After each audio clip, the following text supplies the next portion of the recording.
네, 10번 문제 이어서 할게요. 이게 쌤도 잘은 모르겠는데 있잖아. 유튜브 그 업로드 할 때 그 영상 사이즈, 시간이 뭐 좀 중요한가 봐요. 그래서 한 1, 2분 넘어가면 뒷부분이 잘리는 상황이라서 아까 33분 됐길래 급하게 잘랐습니다. 문제 중간이었는데. 그래서 지금 10번 문제부터 들어가도록 할게요. 자, 10번 문제 들어갑니다. 자, 나의 기억에서 미음에 대한 점검 결과와 수정 방안으로 적절하지 않은 것은 그랬네요. 자, 기억에서 보시면 지금 이어지는 단어와 의미가 중복된다 그랬어. 기억 보시면 되풀이해서 그랬는데 기억 바로 다음에 이어지는 단어가 되풀이해서 그 다음 반복되다 보니 그랬어. 결국 되풀이하다 할 때 이 되풀이와 반복이란 단어는 의미가 동일하죠. 그렇기 때문에 되풀이해서를 삭제한다. 그죠? 되풀이해서 삭제를 하든 반복하다 삭제를 하든 둘 중에 하나는 삭제를 해야 되겠죠. 그러니까 1번은 좋습니다. 그 다음에 2번 주어와 서술어의 호응이 어색하다. 그래서 있습니다로 고치자. 자, 니은 있다는 것입니다. 이건데 이 문장 전체를 한번 읽어보겠습니다. 그런데 문제는 이런 노력에도 불구하고 교통사고가 계속 일어나고 있다는 것입니다. 호응이 맞죠. 이게 지금 현재 고치지 않을 때의 주어와 서술어의 호응이 맞습니다. 있습니다로 고치면 어색해지는 거야. 봐봐. 그런데 문제는 이러한 노력에도 불구하고 교통사고가 계속 일어나고 있습니다. 호응이 안 맞죠? 그렇기 때문에 2번이 지금 틀린 게 되겠습니다. 2번이 유독 박스가 더 밝았네요. 정답을 암시하는 건가? 여러분 문제는 그러지 않죠? 자, 3번에 디귿, 조사의 쓰임이 부적절하다. 봅시다. 시청 의내 인근 주민들도 출근길 교통체증과 관련하여 지속적으로 시청의 민원을 제기하는 상황입니다. 지금 민원을 시청에다가 해야 되겠죠? 그래서 의를 에로 붙인다. 맞습니다. 리을, 그리고 출근길 교통체증도 해결할 수 있어서 인근 주민들의 불편도 해소할 수 있습니다. 이 그리고 앞의 내용하고 한번 비교를 해봐야 되겠죠? 끝으로 마을버스 노선을 우리 학교 앞까지 연장해서 운행해 주시기를 바랍니다. 그러면 그렇게 된다면 출근길 교통체증도 해결할 수 있어서 이렇게 돼야 되겠죠. 원인과 결과, 인과의 문장으로 가려면 그리고가 아니라 그러면으로 바꾸셔야 되겠습니다. 맞죠? 그래서 4번도 맞는 거였네요. 5번에 필요한 문장 성분이 빠졌다. 그래서 학생들이를 첨가해라. 자, 마지막 문장이네요. 부디 안전에 대한 걱정 없이 통학할 수 있도록 많은 관심을 부탁드립니다. 자, 지금 보시면 안전에 대한 걱정 없이 통학할 수 있는 게 누구인지 나타나지 않죠. 그렇기 때문에 학생들을 집어넣으면 부디 학생들이 안전에 대한 걱정 없이 통학할 수 있도록 하면서 문장이 매끄러워집니다. 맞죠? 그래서 여기 리은에 학생들이라는 주어를 첨가하면 좋았을 겁니다. 맞죠? 자, 이렇게 하시면 11번에 2번이었다. 이렇게 보시면 되겠네요. 넘어갑니다. 자, 그 다음 보시면 지금 여러분들 11번에서 15번까지 문법이죠.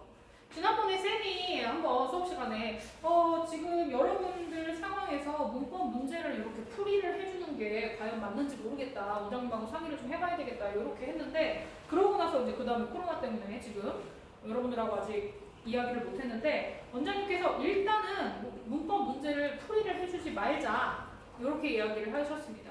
그리고 지금 코로나가 종식이 아니라 뭐 어떻게 될지 모르겠지만 다시 여러분들을 학원에서 만났을 때 여러분들하고 상의를 해서 문법에 대한 커리큘럼을 어떻게 진행을 할 것인지 등을 좀 고민을 해보고자 합니다. 지금. 네, 그래서 여기 오늘 이번 시험 이 풀이는 11번에서 15번을 풀이하지 않겠습니다. 자, 그래서 넘어갑니다. 넘어가시면 어디로 가실 거냐면요. 우리 늘 하던 대로 문항을 먼저 하도록 하겠습니다. 아, 그리고 지금 지난번 시험이 모의고사 풀이에서 우리가 계속 시간이 부족해서 풀이가 안 되는 지문들이 지금 계속 누적이 되고 있죠. 그것들도 지금 일단 코로나가 끝나고 나면 쌤이랑 여러분들 다들 그 미술 때문에 바쁜 거는 쌤이 압니다만 뭔가 시간을 좀 잡아서 보강을 좀 해야 할 것 같아요. 그래서 그거는 보강을 해서 여러분들 다 채워줄 터이니 그 못한 부분들은 다 채워줄 터이니 너무 걱정하지 마시고 다음에 미리 할 거니까 미리미리 풀어만 놓으시면 좋겠습니다. 미리 풀어 놓으시고 채점까지만 해 놓으시고 너무 걱정하지 말고 기다리시길 바랍니다. 자, 여기 이번에 21번부터 24번까지 요거 할 건데요. 자, 지금 맨 마지막에 보시면 늘 맨 밑에를 확인하세요. 제목하고 작가가 나오죠? 작자 미상 누가 썼는지 모르지만 임경업전 이렇게 되어 있습니다. 임경업 장군은 워낙 그 뭐랄까 능력이 뛰어나고 여러 업적을 많이 쌓으신 분이죠. 그러다 보니까 굉장히 우리나라에서 뭐 이제 손꼽히는 장군 중에 한 분이시죠. 이분에 대한 이런 소설이 굉장히 많아요. 너무나 뛰어난 능력을 가지셨고 실제적으로도 그리고 그거 플러스 이때 당시에 이제 배경이 병자호란이죠. 읽어보셨으니까 아시겠지만 임진왜란 끝나고 30몇 년 만에 또 병자호란까지 터지면서 백성들의 삶이 너무나 피폐하고 또 그때 백성들이 이제 분노를 하기 시작을 한 거죠. 누구에게? 지배계층에게. 지배계층에게 분노를 하면서 우리에게 임경업 장군 같은 사람이 있었더라면 혹은 임경업 장군이 이러이러한 상황이었더라면 뭐 이런 것에 대한 바램과 뭔가 이제 뭐라 그럴까 후회라고 해야 될까 여러 가지 그 감정들이 복합적으로 하다 보니까 임경업 장군에 대한 실제적인 업적 플러스 굉장히 비현실적이고 허구적인 사실들을 모아서 재미있는 완전 설을 만들어 버린 거야. 그래서 이게 이제 전국적으로 쫙 퍼지다 보니까 임경업 장군이 등장하는 각종 소설들이 굉장히 많이 있고요. 각 지역마다 조금씩 다른 내용의 소설들이 굉장히 많이 있고 이때 또 이제 뭐가 나왔냐면 인쇄술의 발달이죠. 인쇄술이 발달을 하면서 일반 백성들이 책을 쉽게 구해서 읽을 수 있는 시대가 되기 시작을 한 거야. 물론 지금 현대처럼은 아니지만 그러다 보니까 이런 것들이 이제 지금 여러분들이 읽으시는 재미있는 소설책 마냥 그때 당시에 최고 인기 소설이었어요. 그래서 지금 이것도 그 중에 한 가지 내용이었고요. 읽어보시면 다른 때의 모의고사에서 고전 소설보다 훨씬 더 한글, 그러니까 우리말의 사용이 훨씬 더 많죠. 거꾸로 한자어의 사용이 매우 적습니다. 읽어보시니까 알고 계시겠지만 그래서 여러분들이 문제를 푸실 때 거의 현대소설 읽히듯이 읽히지 않았을까. 오히려 서사 구조는 현대소설보다 고전소설이 더 쉽기 때문에 현대소설보다 더 쉽게 풀 수 있지 않으셨을까라고 생각을 합니다. 자, 가겠습니다. 본문은 읽지 않고요. 바로 이제 문제 21번부터 들어가도록 하겠습니다. 여러분들 다 읽으셨을 거라고 믿으니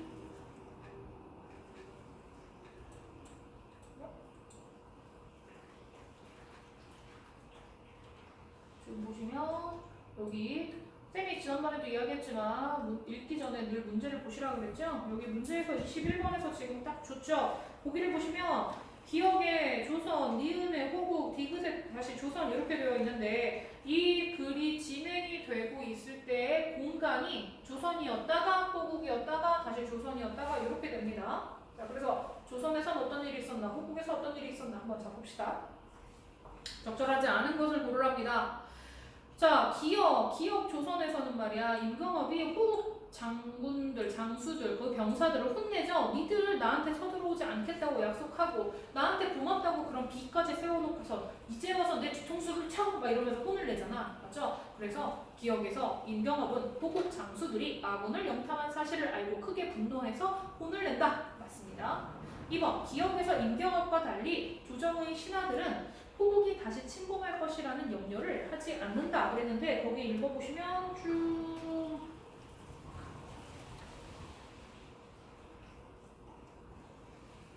있나?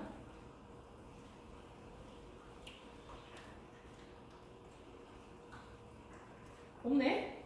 뭐지? 기억에서 임경업과 달리 조정의 신하들은 호국이 다시 침공할 것이라는 염려를 하지 않는다.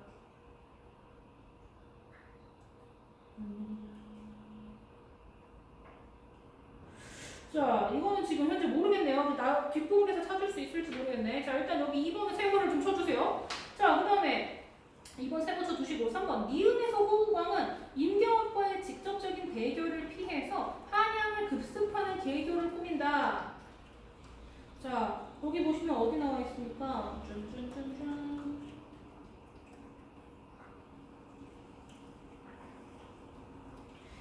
밑에 그 왼쪽에서 맨 밑에 보시면 그때 내용부터 쭉 해서 오른쪽 딱 넘어가시면서 보시면 장수들의 의로를 들은 호왕이 이를 옳게 여겨 용불대 장군을 선봉장으로 삼고 지시했다. 너는 수만 명 군사를 거느려 배를 띄워라. 뭐 이러면서 말이야. 지금 임경업을 피해서 바로 한양으로 쳐들어갈, 즉 이제 배를 타고 이동을 할. 그 전까지는 말을 타고 육상으로만 이동을 했다면 이번에 배를 타고 이제 침략을 할 저기 계략을 세우네요. 3번 맞는 말이 되겠네요. 자, 그 다음에 잠깐만 얘들아 미안. 2번에 아까 말이야 조정의 신하들은 호국이 다시 침범할 것이라는 염려를 하지 않는다. 요거 저기에 있네요. 왼쪽에 밑에서 하나 둘 한 10번째 줄에 보시면 경업은 머지않아 호국이 다시 침범하지 않을까 근심했는데 조정의 신하들은 전혀 그런 염려를 하지 않았다. 여기 딱 나와 있었네요. 미안. 쌤이 아까 못 찾았네요. 자, 2번에 나타났고요. 3번에 아까 급습하는 거 나타났고요. 4번에 디귿에서 신하들은 호국의 침략을 받게 된 것에 대해 임경업에게 그 책임을 묻고자 한다. 내용을 읽어보셨으니까 아시겠지만 책임을 묻고자 하는 게 아니었어요. 특히 제일 마지막에 보시면 거기 옛말에 일렀으되 차라리 닭의 머리가 될지언정 이 부분 있죠? 거기서 쭉 보시면 그 밑에 성을 지키고 있으면 임경업이 소식을 듣고 마땅히 올라와 오랑캐를 물리치고 적장의 항복을 받을 것이옵니다. 이렇게 되어 있어. 그죠? 그러니까 책임을 묻는 게 아니라 임경업을 믿는 거죠. 우리 믿고 기다려 봅시다. 이런 내용이었어. 그래서 지금 책임을 묻고자 하는 내용이 나타나지 않았죠. 그래서 정답이 4번이 딱 되겠네요. 5번에 디귿에서 임경업이 남한산성을 아는 것이 불가능하다고 판단한 임금은 항복할 것을 결심한다. 그랬어. 밑에서 6번째 줄에 나와 있죠. 경들은 답답한 소리를 하지 말라. 길이 막혀 사람을 보낼 수 없으니. 자, 사람을 보내서 어떻게 하고 싶었던 거야? 임경업에게 알리고 싶었던 거지. 와서 우리 좀 도와줘 라고 알리고 싶었던 건데 그것이 지금 불가능한 거죠. 그럴 수가 없으니 임경업 장군이 어찌 이 사정을 알겠는가? 지금 사정이 이렇게 급한데 아무리 생각해도 항복하는 수밖에 다른 묘책이 없으니 경들은 입을 다물라 라고 했으니 임금은 항복할 것을 결심을 하죠. 그래서 실제로 항복을 하죠. 자, 그래서 정답이 4번이 되었습니다. 넘어가서 그 영화 남한산성을 보셨는지 모르겠어요. 그 영화 남한산성을 보시면 왕이 박해일이고 이제 밑에 신하에 그 이병헌하고 또 한 명은 누구더라? 유명한 사람인데 어쨌든 그 아저씨하고 나오는데 영화가 뭐 약간 지루하긴 해요. 엄청나게 뭐 재미있는 영화는 아니지만 역사적으로 좀 공부를 하실 만한 내용이 나타납니다. 한번 보신 분들은 이렇게 청나라와의 이 전쟁이 나올 때마다 병자호란이 나올 때마다 좀 도움이 많이 되지 않을까 생각을 합니다. 그러니까 요거 갑자기 생각이 안 나냐. 남한산성 남한산성 영화를 꼭 추천을 하니 한번 보시길 바라고요. 특히 이제 또 뭐가 많이 나오냐면 여러분들 이제 공부를 하시다 보면 특히 시조문학을 공부를 하시면 그 수양대군 단종과 세조죠. 단종과 세조 때의 이야기가 굉장히 많이 나타납니다. 맞죠? 그러다 보니까 여러분들 그때 배경으로 한 그 영화 관상이라고 있어요. 영화 관상 쌤이 수업 시간에 얘기를 한 적이 있을 것 같은데 그 영화 관상을 보시면 또 그때 역사적 사실이 물론 영화니까 픽션입니다만 그래도 굉장히 사실적으로 재미있게 잘 나타나 있어요. 그 정도 배경만 잘 아셔도 조금 이렇게 국어 혹은 한국사를 공부를 할 때 많은 도움이 되실 거라고 생각을 해요. 그러니까 그 영화도 시간 되실 때 조금 추천을 해봅니다. 자, 한번 볼게요. 22번 문제. A와 B에 나타난 인물의 말하기에 대한 설명으로 가장 적절한 것을 골라보자 라고 했는데 자, A는요 초반에요 임경업 장군이 그 호국 병사들을 혼낼 때죠. 내 몇 년 전 가달 왕에게 항복을 받고 너희 나라를 지켜주었을 때 너희는 은덕을 잊지 않겠다며 만세불망비도 세워주지 않았더냐 어쩌고저쩌고 하면서 제일 마지막에 보시면 만일 다시 두 마음을 먹으면 다시 한번 쳐들어온다면 뭐 이런 거겠죠. 그때는 한 놈도 남기지 않고 다 죽여 없앨 것이야 이렇게 분노를 표출하는 내용이었네요. 그리고 이제 B를 보시면 오른쪽에 너희가 끝내 항복하지 않으면 우리는 여기서 겨울을 나고 여름 보리를 지어먹고 계속해서 버틸 것이다. 자, 용골대가 지금 막 외치고 있어요. 그러면서 너희는 무엇을 먹고 살려고 하느냐? 어차피 속에 그 안에 갇혀만 있으면 굶어 죽을 것이 아니냐? 어서 빨리 나와 항복하여라. 이렇게 되었네요. 됐죠? 자, 그렇다면 A와 B에 나타난 인물의 말하기에 대한 설명으로 가장 적절한 것을 그랬는데 지금 A를 보시면 임경업이 호경들을 꾸짖어서 돌아가게 만들었고요. B에서는 용골대가 임금하고 대신들을 이렇게 꾸짖는 소리를 함으로써 항복을 하게 만들죠. 그러니까 정답이 5번이 되는 거죠. 5번에서 보시면 A와 B는 모두 자신의 주장을 강력히 드러내요. 맞죠? A에서 임경업의 주장은 뭐야? 이 호병놈들 빨리 돌아가 이거죠. 그리고 B에서 누구야? 용골대가 임금과 대신에게 자신의 주장이 뭐야? 빨리 항복해! 이렇게 되는 거겠죠? 그것을 강력히 드러내어서 상대방의 행동 변화를 유도하고 있는 것이다. 맞죠? 자, 그래서 정답은 쉽게 5번을 고르실 수 있었을 겁니다. 됐죠? 자, 넘어갑니다. 쭉 넘어갔어. 넘어라. 23번. 가해 상황을 드러내기에 가장 적절한 것은 그랬습니다. 자, 이게 한 번씩 있잖아, 얘들아. 가끔 사자성어 문제들이 나타나요. 그래서 사실은 이제 국어 교육의 그 트렌드가 몇 년 전만 해도 사자성어에 대해서 내신이라든가 이제 교과서에서라든가 분명히 한 번씩은 막 등장을 하면서 여러분들에게 암기를 유도를 했는데 요즘은 좀 그러질 않죠. 그러다 보니까 문제가 뭐냐면 요즘 이 고등학생 친구들은 굉장히 쉬운 수준의 요 정도의 사자성어도 모르는 경우가 너무 많아. 근데 이거 한번 정리를 하면 좋을 것 같아요. 그래서 요렇게 사자성어 중에 정말 빈도수가 높고 기본적으로 좀 아셔야 되는 거, 각종 그 고전 문학 작품이나 뭐 현대문학도 마찬가지야. 거기에 대입을 시킬 수 있는 사자성어를 이렇게 체크를 좀 공부를 해놓으셔야 될 것 같아요. 쌤이 한번 준비를 하겠습니다. 자, 여기서 지금 사자성어 아주 기본적인 거 나타났죠. 자, 지금 가해 상황이 뭐냐면요. 안에는 훌륭한 장수가 없고 밖에는 강적이 있으니 외로운 산성을 어찌 보존하며 또한 양식이 다 떨어졌으니 이는 하늘이 나를 망하게 하려 하심이라 그랬습니다. 자, 지금 보시면 안에는 훌륭한 장수가 없는데 밖에는 강적이 있어. 플러스 거기에다가 양식도 떨어져가. 상황이 어때? 너무 안 좋은 상황이잖아. 그죠? 이 안 좋은 상황을 나타내는 사자성어는 바로 1번 사면초가죠. 사면초가가 사면 내방한 방향에서 초가, 이 초는 중국 그 나라 초나라의 이름이야. 초나라의 노랫소리가 들려온다는 뜻이야. 즉 쉽게 얘기하면 우리 군사가 여기 이렇게 진을 치고 있었는데 이 전체 바깥을 다 초나라 군사들이 둘러싼 거야. 쫙 다 둘러싼 거야. 그래서 지금 우리 군사들은 어떻게 할 수가 없어. 도망칠 데가 없어. 그런 상황을 가리킵니다. 사면초가. 그러니까 정답은 1번밖에 없는 거죠. 그럼 2, 3, 4, 5번의 각각의 뜻을 좀 알아두셔야지 문제를 푸셨겠죠? 2번의 수구초심이죠. 이게 뭐냐면 여우가 숫자가 머리 숫자잖아. 여우가 죽을 때 머리의 방향을 고향 쪽으로 한다는 거야. 그러니까 결국엔 이게 뭐냐면 여우도 그러니까 사람도 그러니까 누구나 마찬가지죠. 고향을 그리워하는 마음 요거를 수구초심이라고 표현을 합니다.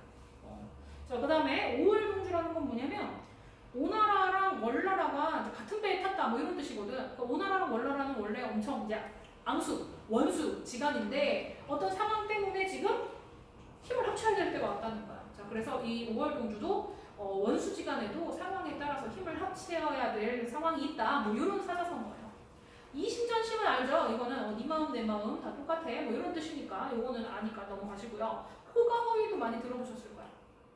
호가 두 개가 있는데 한자가 다르죠? 앞에 있는 호자는 여우고요. 뒤에 있는 호자는 호랑이에요. 그죠? 이게 뭐냐면 가짜가 빌리다 가짜인데 여우가 호랑이의 위세를 빌리다 뭐 이렇게 해요.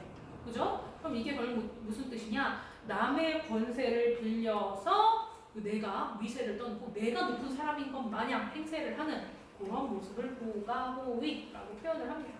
됐죠? 자, 그래서 정답은 1번이었습니다.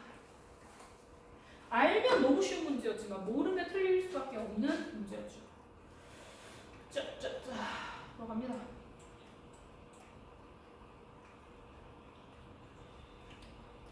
자, 원래 아까 그 지문을 읽어보시기 전에 보기를 읽으셨으면 많은 도움이 되셨을 거라고 생각을 합니다. 임경업은 인조 때 중국에까지 이름이 알려진 장수로서 의주에 주둔을 하며 의주면 우리나라 거의 중국하고 북한하고 다 있는 국경의 거의 끝이잖아. 거기에서 주둔을 하며 청나라가 우리나라를 공격하지 못하게 그 주요한 공격로를 수비하고 있었다. 그러나 현실보다 명분에 집착했던 조정은 병자호란 당시에 청나라 군대에 무력하게 패배할 수밖에 없었고 이후 강력한 실권자였던 김자점에 의해 임경업은 죽임을 당하게 된다. 자, 그래서 김자점이 여기저기 고전 소설에서 아주 천하의 못된 놈으로 많이 나타납니다. 김자점이 임경업을 죽이고 이제 왕을 뒤에서 조정을 하여 우리나라가 그렇게 병자호란 때 힘없이 무너지게 만든 당사자다, 원인이다, 뭐 이러면서 엄청 미움을 받는 인물입니다. 자, 그다음 임경업주는 이러한 임경업의 생애를 바탕으로 좌절된 영웅에 대한 안타까움과 지배계층에 대한 백성들의 분노, 청나라에 대한 우리 민족의 자부심, 너희들이 우리의 민족 정신까지 꺾을 수 없을 것이다, 뭐 이런 내용이 많아요. 그래서 그런 자부심 등을 드러낸 작품이다, 이렇게 나와 있네요. 여러분들 중학교 때 박씨부인전 배운 적 있을 거예요. 자, 박씨부인전도 보시면 박씨전 뭐 이렇게 배우죠. 박씨부인 보시면 그것도 배경이 같죠. 거기도 임경업 장군과 김자점에 대한 언급이 다 있어요. 그랬지만 거기서도 보시면 한낱 여자가 청나라의 가장 높은 장수인 용굴대랑 이게 버전마다 다른데 용굴대 머리를 자르고 막 난리가 나죠. 그래서 그런 것으로 우리 민족의 자부심을 드러내고 살리고 또 상처를 치유받고자 하는 이런 소설이 많습니다. 이 작품도 그런 갈래 중에 하나라고 보실 수가 있어요. 자, 볼게요. 이제 적절하지 않은 것을 고르랍니다. 1번 의주 부윤 임경업의 활약은 실존인물의 명성을 바탕으로 한 것이군. 임경업은 실존인물이니까 명성을 바탕으로 한 것 같습니다. 2번 단숨에 호국 진영을 제압하는 임경업의 모습을 통해 민족적 자부심을 고취시키려고 했군. 이것도 맞겠죠. 3번 임경업이 용굴대의 침략에 자신의 능력을 발휘할 기회조차 받지 못한 것에 대해서 민중들이 안타까움을 느꼈겠구나. 네, 이것도 맞습니다. 왜냐면 김자점이 죽였으니까. 그 다음에 강력한 실권자였던 김자점을 호국의 침입에 무기력하게 대응한 인물로 형상화하여 지배계층에 대한 분노를 드러내고 있구나. 임금에 대한 분노는 사실 쉽게 드러내기가 어렵죠. 근데 김자점에 대해서는 실질적으로 김자점이 가장 큰 잘못을 한 원인은 맞기 때문에 어쨌든 김자점을 대표로 해서 지배계층에 대한 분노를 드러내고 있다. 맞게 되겠습니다. 5번에 지금 5번이 답이 하나밖에 없네요. 정답 5번이네요. 조선과 호국에서 임경업의 능력에 대해 상반된 평가를 내린다? 상반된 평가라는 건 정반대라는 뜻인데 아까 보시면 맨 첫 번째 보기의 첫 번째 문장에 임경업은 인조 때 중국에까지 이름이 알려진 장수다. 즉 조선이든 호국이든 임경업이 매우 훌륭한 장수라는 동일한 평가를 내린 거죠. 그렇기 때문에 상반된 평가를 내렸다? 우리의 지금 틀린 말이 되겠죠. 왜 이렇게 되겠죠. 그래서 명분만 중시하던 조선 사회에 대한 평가, 요거는 맞아요. 하지만 상반된 평가를 내린 것은 아닙니다. 그렇죠? 자, 그래서 5번 문제, 아니 5번 문제는 24번에 5번이 정답이었습니다. 그렇죠? 자, 끊고 또 가겠습니다. 뿅!